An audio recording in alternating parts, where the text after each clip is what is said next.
சாணக்கிய நீதி என்ற புத்தகத்திலிருந்து நம்முடைய அன்றாட வாழ்க்கைக்கு தேவையான ஒரு சிறு தொகுப்பை இன்றைய காணொளியாக பார்க்க போகிறோம். தன்னம்பிக்கையும் விடாமுயற்சியும். ஒருமுறை மகாபத்மநந்தன் என்ற மன்னன் தனது அரசவையில் சாணக்கியரை மிகவும் அவமானப்படுத்தி வெளியேற்றுகிறார். அந்த அவமானத்தால் மனம் சோர்ந்து விடாமல் சாணக்கியர், இந்த அநீதியான நந்த வம்சத்தை வேரோடு அழிக்கும் வரை எனது தலைமுடியை முடிய மாட்டேன் என்று சபதம் செய்கிறார். சாணக்கியர் தொடக்கத்தில் ஒரு சிறிய படையை திரட்டி நேரடியாக நந்த வம்சத்தின் தலைநகரான பாடலிபுத்திரத்தை தாக்குகிறார். ஆனால் நந்த மன்னனின் பிரம்மாண்டமான படை சாணக்கியரின் திட்டத்தை முறியடிக்கிறது. சாணக்கியரும் அவரது சீடன் சத்திரகுப்தரும் தப்பி ஓடி ஒரு குடிசைக்கு பின்னால் ஒளிந்து கொண்டனர்.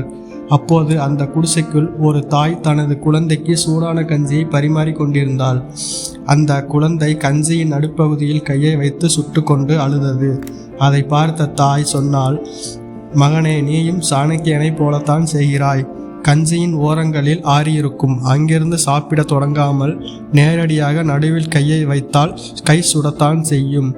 அதேபோல சாணக்கியனும் நாட்டின் எல்லை பகுதிகளை கைப்பற்றாமல் நேரடியாக தலைநகரை தாக்கி தோற்றுவிட்டான். இதை ஒளிந்திருந்து கேட்ட சாணக்கியருக்கு பெரிய பாடம் கிடைத்தது. அவர் தனது வியூகத்தை மாற்றுகிறார். முதலில் நாட்டின் எல்லை பகுதிகளில் இருந்து சிறிய குறுநில மன்னர்களை தோற்கடிக்கிறார். மெதுவாக ஒவ்வொரு பகுதியாக கைப்பற்றி தனது பலத்தை பெருக்கிக் கொண்டார்.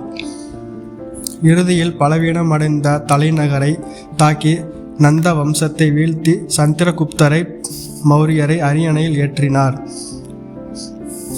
இந்த கதையிலிருந்து நாம் கற்க வேண்டியவை: பெரிய இலக்கை சிறியதாக பிரியுங்கள்.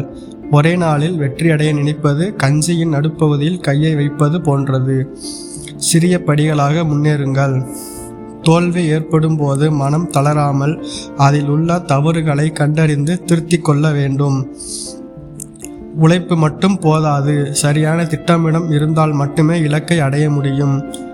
சாணக்கியரின் இந்த வாழ்க்கை வரலாறு நமக்கு சொல்வது ஒன்றுதான்: உங்களை அவமானப்படுத்தியவர்களுக்கு நீங்கள் அளிக்கும் மிகச்சிறந்த பதில் உங்கள் வெற்றியே. இது போன்ற பயனுள்ள காணொளியை காண்பதற்கு சேனலை சப்ஸ்கிரைப் செய்து பெல் ஐக்கானை கிளிக் செய்து ஆல் அப்படின்றத செட் பண்ணி வச்சுக்கோங்க.